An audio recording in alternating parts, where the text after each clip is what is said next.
Hey guys, I wanted to come on here and do a really quick video for you. It has been a little busy for me. Unfortunately, I'm going to be going back to full-time nights.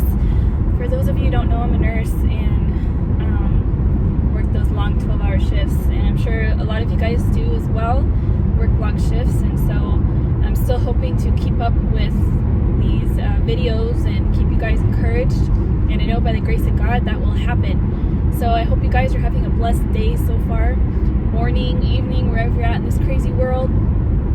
So I was doing a little bit of research on social engineering and social conditioning and how that's playing into today.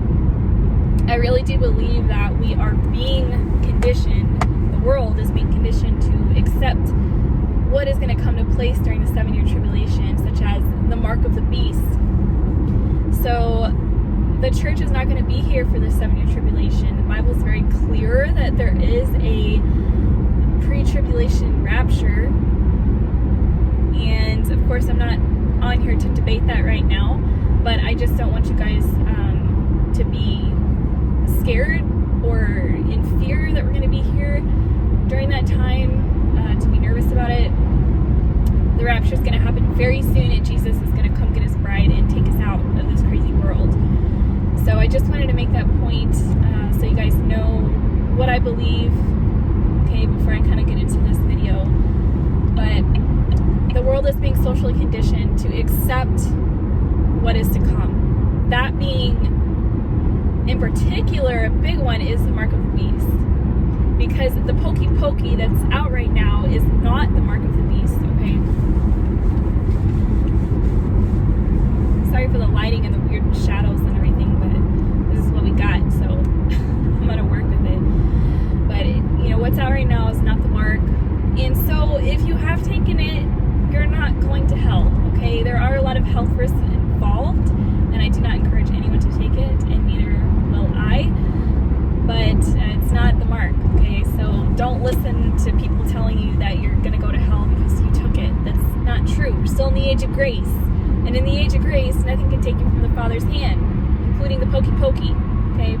The age of grace ends when we are raptured out, and at that point, those people that are left behind better be on the lookout for the mark.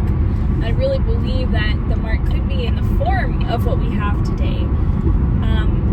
The pokey is a prototype for what's to come, and a lot of experimentation, not necessarily medical, but also engineering, like with cars, etc.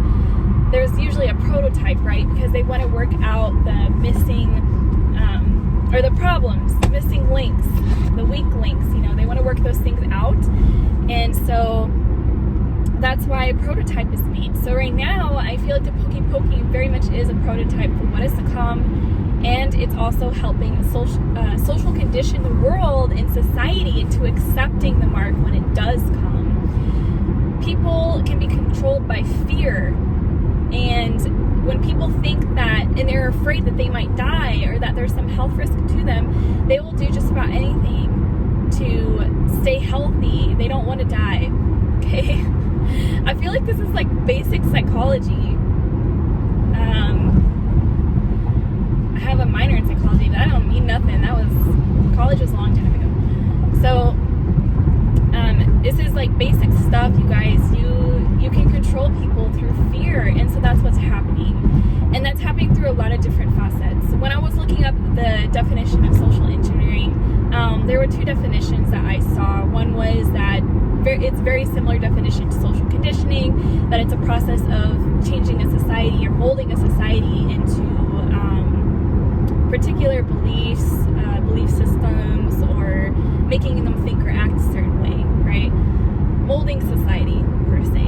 The other definition was facets such as like Facebook or other media accounts, other platforms.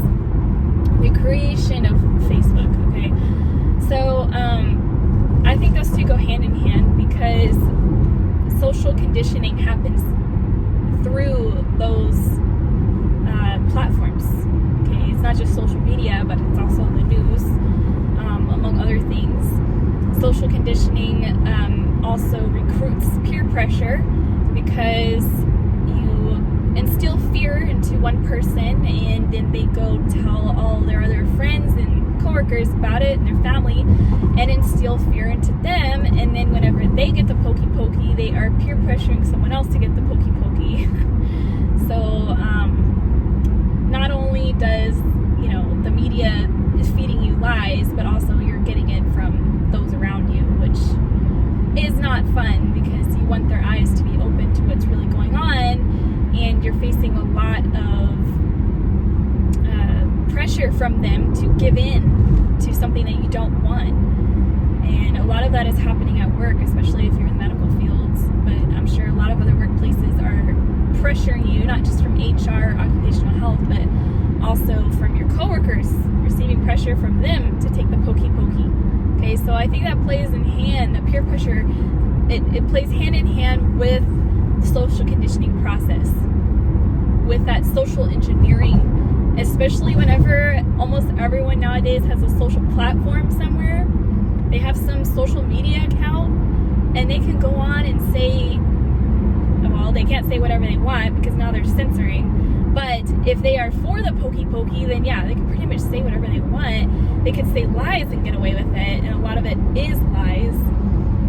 I've been watching a podcast from Dr. Malone on the Joe Rogan show, and it's on Spotify. I don't know if you can really find it anywhere else, I guess, because it's being censored in other places. But it was very good. He had Dr. Malone on, who created, or he has like 8 or 9 patents for the creation of the mRNA, And so he talks about how this is very harmful, and he received the pokey himself and got a lot of symptoms and problems that,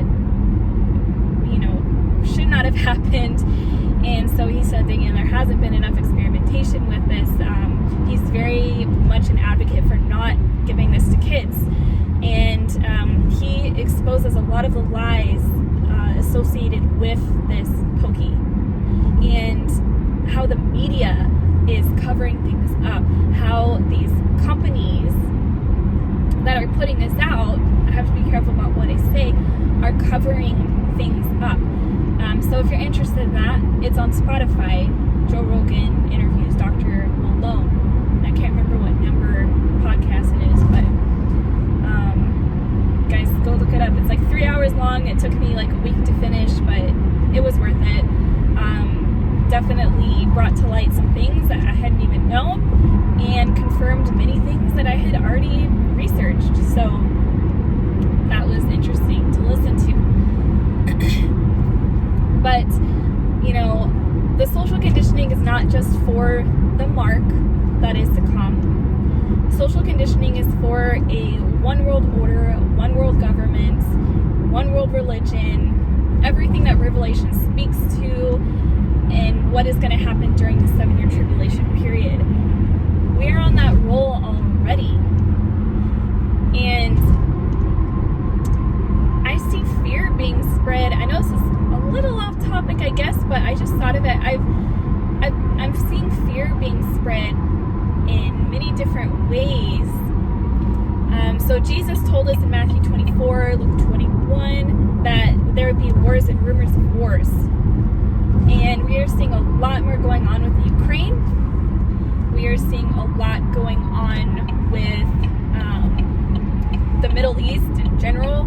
I don't know if you guys saw that I posted a little news article about Abu Dhabi having missiles launched at it. My brother shared with me some of the footage from that.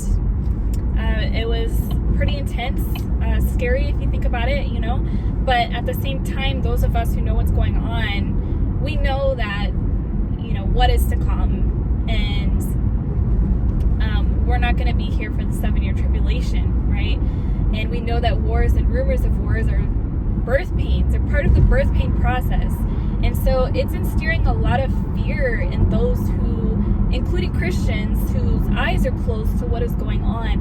So not only do we have the stressors from the rampant you know what that's going around and other things, because it's just that time of the year, so everyone's sick. And then also they're facing stressors from these wars, rumors of wars, a lot of, you know, natural disasters. There's a lot of bad weather. Y'all, Jesus is coming so soon. Everything points to that. And so Jesus can use these things for good, right? Because if their eyes could be open to what is going on, and they can understand that, yes, there is something going on that's definitely out of the normal. We've been out of normal for a long time. Then they can come to Jesus, because this is a perfect witnessing opportunity to speak to them whenever they say, you know, why are you so cheerful, and why do you seem okay? And in truth is, you know, we are human, and we do have our problems. We do have our stress of daily life. We have a lot of heartache because there's a lot of spiritual warfare. But in the end, we still have hope. Our hope is Jesus.